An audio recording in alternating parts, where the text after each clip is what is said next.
Nous sommes très bien. Nous sommes très bien pour la sécurité. Et nous, on a un monde qui a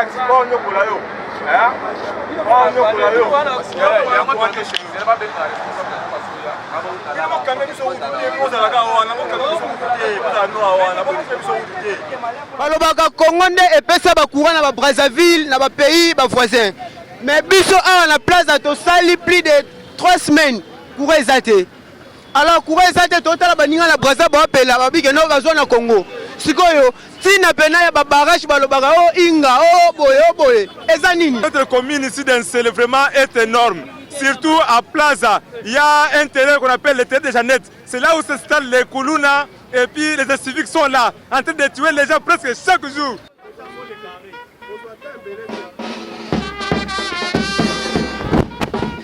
Merci beaucoup. Comme vous avez remarqué, nous sommes ici, nous Célois, nous les gens des Célés, nous les Célois et les Céloises, ils sont tous mobilisés pour déclarer leurs droits.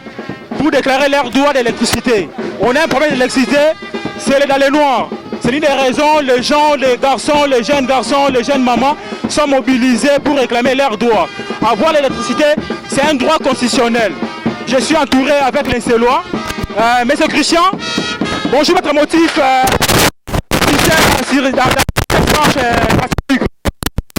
Donc, mon leader est guitron, on a français pour le Kimi. Mon leader est guitron dans le CD.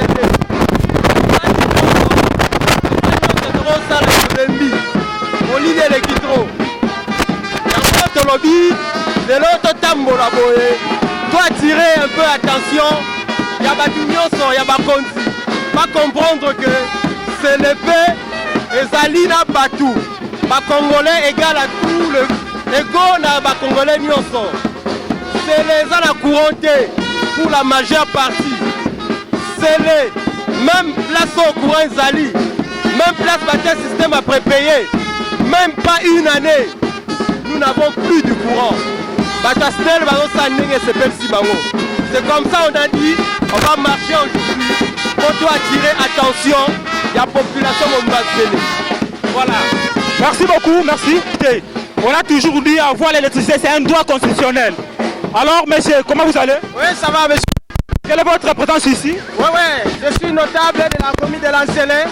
Vous voyez, nous sommes au sein du grand regroupement Ancelé Téléma. Nous sommes venus revendiquer nos droits. Il y a le charpentier, il y a le menuisier, il y a les agisseurs, il y a les mamans marcheurs. Ils sont tous mobilisés pour réclamer leur droit d'électricité. Je suis à côté avec Maître Rolex Yengele. Il a un mot à placer par rapport à cette marche d'aujourd'hui. Bonjour maître. Bonjour. Comme vous le constatez, nous l'avons dit et finalement nous l'avons fait. Donc c'était question de manifester contre les coupures intempestives du courant et le trestage que nous subissons dans la commune de l'Ancelé. Alors nous disons non, car ces autorités de la commune de l'Ancelé, en fait, en ce qui concerne la SNEL, commencent à se comporter de manière à nous priver d'une bonne confiance. Merci maître, on vient de nous informer, parmi vous, il y a des personnes qui sont agressées par les agents de la SNEL chez leur à domicile. Tout à fait. Quand vous vous décidez un jour de vous engager contre ceux qui abusent de leur pouvoir, contre ceux qui se comportent en bandits, les journaliers, donc ceux qui n'ont ni carte d'agent, ceux qui ne sont pas agents, ceux qui ne sont pas répertoriés dans leurs documents, ceux qui ne vivent que lorsqu'ils nous coupent le courant à la cabine, avant de le remettre, il faut les payer quelque chose. Ce sont ces personnes-là avec qui nous faisons face. Donc ce n'est que normal. Mais nous, ce que nous voulons, c'est qu'il y ait un changement. Et nous n'allons pas nous arrêter là. Nous allons continuer ce combat jusqu'à ce que l'on puisse revenir à la normale. Merci maître, merci très par rapport à votre intervention. Je suis avec le maman marcheur. Je vais poser aussi la question. Bonjour maman. Bonjour. Quel est votre motif ici? Personnel. Vous êtes êtes venus déclarer les courants, l'électricité. Vous les Célois, vous êtes dans les noirs. Bien sûr que oui. Maintenant, s'il faut placer un mot par rapport aux autorités qui nous attendent, qui nous suivent, mais qui sont en train de nous suivre à ce moment, quel est votre message fort par rapport aux autorités? Le problème, c'est qu'il faut arranger juste les courants parce qu'ici, vraiment, ça ne va pas. Les courants, donc, ça déborde. Et de sécurité aussi, c'est désolé, il y a soutenu ma presse par rapport qu'il n'y a pas de courant. Merci beaucoup. Merci. Chers Célois et Céloises, vous avez remarqué, après que ça va démarche na biso, après que nous sommes arrivés au point de chute. Mais il y a une incompréhension entre la population yancélé et la Kondi ACVS. Alors, tu coupes sa parole, na ba marcheur ou ba marcheur qui avec cause, ba couper sa mécontentement na bango vis-à-vis à ba Kondi ACVS. Merci beaucoup, M. Christian. Un mot par rapport à ce qui s'est passé dans la marche na. Bon, avant toute chose, tous représenté à la population yancélé, le quartier yancélé représenté. Biso toza banselois, toza une revendication moko ya makasi eza retenir biso à cœur, eza likambu ya courant, qualité absence ya courant pe qualité ya mabe esika ezali ezo permettre que la population enseignée a rejoindre na ba droit na ndenge sengeli. Alors de manière pacifique, to marchaki lelo na population mobimba ko banda ebandeli ya commune kuna tina suka. Point de chute na biso ezalaki ya bureau ya SNEL esika bakonzi ya SNEL oyo baza kokamba biso kotambusa kogere courant epa na biso mpo na biso pour que to passer bango message na biso à travers memo. Avant toute chose to féliciter bana nyonso tu ensele ba mama ba papa ba nyonso tu ba appuyer marche oyo ba participer ko banda kuna sukati sukawa. Alors, tokoma awa tokutani malheureusement na bakondité oyo bayebaki malheureusement bayebaki malamu que toko ya awa parce que to respecter ki ba procédure nyon surtout oyo esengaka pour une marche pacifique. Souci na biso ezaki ko pesa bango message na biso ya banansele parce que parmi bango pe banansele bazali tokuti ba policier awa banansele ba gardien banansele, ba travailleur bazawa ba vandi zinga zinga. Donc tozo partager na bango même cause. Tozo na problème personnel te na ba individu, tozo na problème ou intérêt général, il y a courant qui est un droit de base accordé constitutionnellement na chaque Congolais. C'est une déception na kokuta na ba kondité. Alors na banza lisanga comme tozui gain de cause te tokomata na niveau à likolo na iko message toza kopesa ngo na yemoko 2G ya SNEL ba kondu apesi biso localement ba ko gérer biso te na banza na mikolo ezoya très rapidement tokuta na yo tata mokonzi eza déjà message to lancer pa na yo zala disposer tata mokonzi gestionnaire ya SNEL ya koyamba biso pona kosunga biso ko résoudre problème oyo ya SNEL. Voilà un beaucoup comme vous avez remarqué, nous sommes ici comme il est dans ces établissements à Plaza, là ils sont entourés avec les montards. Les montards, quelle est votre position? Position par rapport au courant. Est-ce que le courant est bien awa? Courant est en dengeni? Non, en tout cas, biso avuma courant est bien exalté. Sinel, bossa musa malamute. Le truc est d'ailleurs des semaines. Tu as courant bien té. On dit que ba foufou, to repasser, faut bimara boulevard et le simbate. En tout cas, ba konza l'état ba tele biso likambo pour la Sinel et simbate. Merci beaucoup. Papa, bonjour. Papa, comment on dit? Comment on a papa mon âme? On commune.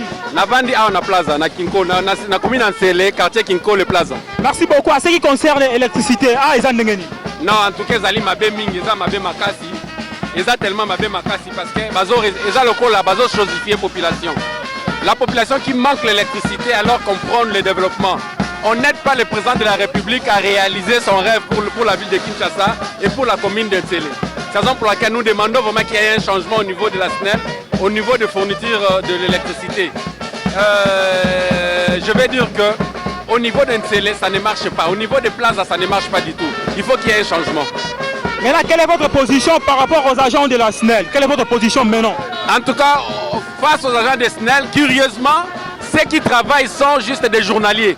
Ce sont des journaliers qui n'ont pas de voix qui n'ont pas d'autorité, qui ne peuvent rien faire si la direction ne leur dise rien. Je pense même à la réintégration de ces journaliers qui travaillent mieux que les agents même qui bouffent l'argent. Merci papa. Je suis entouré avec les montards, des responsables, ils louent leur maison, ils ont des activités, ils ont lieu dans le courant, mais ils ont déploré courant, ils ont permanence dans Bangote. Le côté venant courir à Malungate. D'abord, on a premièrement des poteaux mal disposés.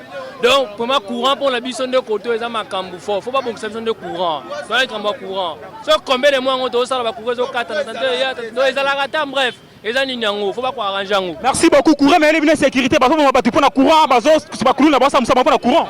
Oui, oui, vraiment, nous sommes un peu dépaysés pour ce qui se passe dans le pays. Surtout l'insécurité dans notre commune ici d'Ansele, vraiment est énorme. Surtout à Plaza, il y a un terrain qu'on appelle le terrain de Jeannette. C'est là où s'installent les Koulouna et puis les civiques sont là, en train de tuer les gens presque chaque jour. Nous sommes vraiment trop menacés et nous sommes dans une insécurité totale. Surtout nous, les chauffeurs de motos, nous sommes devenus comme les objets de critique.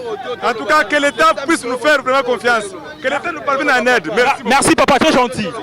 Alors nous sommes presque à la fin de notre édition. Quelle est votre position par rapport à Entretien Lelo? Entretien Lelo et Saboye. Balobaka Congo et pesa ba courant na Brazzaville, na ba pays ba voisins. Mais biso a la place à Tosali plus de 3 semaines pour ezate. Alors pour ezate total baninga la Brazza ba pela ba bige no bazwa na Congo. Sikoyo tina pena ya ba barrage balobaka o inga o boye eza nini? Courant ce que za na mboka au moni to kozala bien. Même si o uti musala retard ozongo ozomona mutu na musika ezo sala bien. Mais tant que vous avez noir, en tout cas, s'il vous plaît, c'est la biso courant, pas biso dans la mer, il y a courant. Congo est la mer, il y a courant. Donc, il y a courant dans la mboka, la biso Congo. Ma pays belé, besoin courant dans la mboka, la biso Congo. Alors, biso, le gars, tu as courant dans la mboka Congo, et ça, la biso. Merci beaucoup, merci beaucoup, merci beaucoup. Merci beaucoup pour la parole. Les lotoyés awa tosali marche contre SNEL biso tozana ma compteur prépayé tosombaka crédit mais ça arrive parfois tosala un mois sans courant tozape na maya forage ebimaka na courant tokosala ba une semaine 2 semaines sans courant sans mai donc moyen ko vivre ezate et puis bakomi kotinda ba courant ya phase des fois ceux qui est brisque ba congélateur eziki ba télévision eziki biloko ezozika. Des fois, parti mon courant, ils ont parti mon courant, ils ont mais ils ont courant mon courant, ils ont des fois place moussou, ils ont donc toi awa, to revendiquer ba droit na biso, to zo senga na ba conditionnel batala likambo. Merci beaucoup. Ningi bomoni etandoike. Na mokolo il y a samedi 24 à la veille à Noël, population ya Ntele a sepela ki kotambola pour la première fois pour exiger processus de changement. Comment?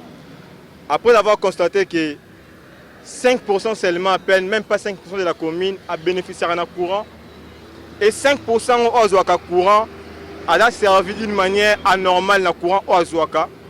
Population na mokolo lelo a bandi kotambola ti mokolo au Sinel a kobongisa misala na ye. En tout cas, aux apprenants à Liboso, tu bénis mon caramatoï, mais tu côté kate. Tu as équipé à l'antenne, bayambi bisote, tu as bongama, ko comme là-bas kondi, au ballon bani, pour na semaine au tozo banda, tu comme là-bas pour la batoura na biso. Lemi awa lokola ba notable ya commune na biso ya Nsele, na nzela ya lotiliki oyo biso to zali ko bénéficier na yango te. Tomoni ba câble, tomoni ba compteur na bandako na biso, mais ya pas ces alliés ba coupure eleki. Ba conditionnel bazali ko pesa lotiliki na ba ekaka ndenge bandeko na nga ba leki ba lobiete bato bazali na mbongo. Na bato bazali na ba activité commerciale. Cependant population o azali na ba multiples quartiers ya commune ya Nsele. Lolenge etangisa miwana, tozali na ba menkao, Nsele kaka, tozali na ba pisika ebele bato bazali ko bénéficier na lotiliki te. Lokola motomoko, biso Nsele telema, ba structure confondue. Tomoni notamment awa FMS oyo, ngai nazali ko kamba tozwi pe part na kati ya marche pacifique, ou ezali ya éveil citoyen, afin que ba conditionnel bayeba kobwaka liso na bango epai ya population oyo azali kosouffrir pamba te bacoupure na bango na kozongisa bacourant de manière brusque phase ezali kodétruire baappareil électroménager non seulement bongo insécurité oyo ezali na kati ya vie ya population bakulu na epai e na nzela molili wana donc mabe ezali kosalema mingi yango tosengi oyo ezali mbala ya yambo kasi ezali mbala suka te toyeba yambi biso te tokokoba kino rétablissement ekokota matondi mingi. Merci, chers téléspectateurs, comme vous avez remarqué, avec votre humble serviteur Don Dédé Moussoumou, les métiers de la presse congolaise, journaliste d'investigation, journaliste engagé, on a descendu sur le terrain, effectué la démarche Nabiso. Nous avons compris que non, il y a les compétences au niveau de CVS scellé. Alors, démarche qui bien effectuée, bien que tu aies mis au point, va recevoir la population à CLT. Alors, comme ils ont dit, pour recevoir la démarche Nabango. Quant à moi, je vous dirais d'être scotché sur votre magazine Culture en Action avec votre humble serviteur Don Dédé Moussoumou, un journaliste à l'investigation, il y a ce qui descend sur le terrain, ou à l'ingarakopé, ça une information fiable par rapport à la réalité, il y a des Quinois, des Quinoises. Merci beaucoup. Quant à moi, je vous dirais merci beaucoup à toute l'équipe qui ont voulu me soutenir. Je te vois, je te vois devant moi, mon frère, mon ami, mon réalisateur, Eli. En tout cas, je te salue. Merci beaucoup, même Bakondi. Merci pour l'accueil Nabino. Boyambi biso quand même malamu, bolakisi loyauté Nabino, bolakisi un bon travail Nabino vis-à-vis de la population. C'est aujourd'hui que j'ai compris, nakati à la police, il y a des policiers, au Bazali instruits, au Bazali à la proximité de la population. Je vous dirais merci, y compris dans la garde, gardinage, service à gardinage. Merci beaucoup. Merci. Au revoir. On se retrouve au prochain numéro. Merci beaucoup. Bye bye. Vous allez faire votre téléphone,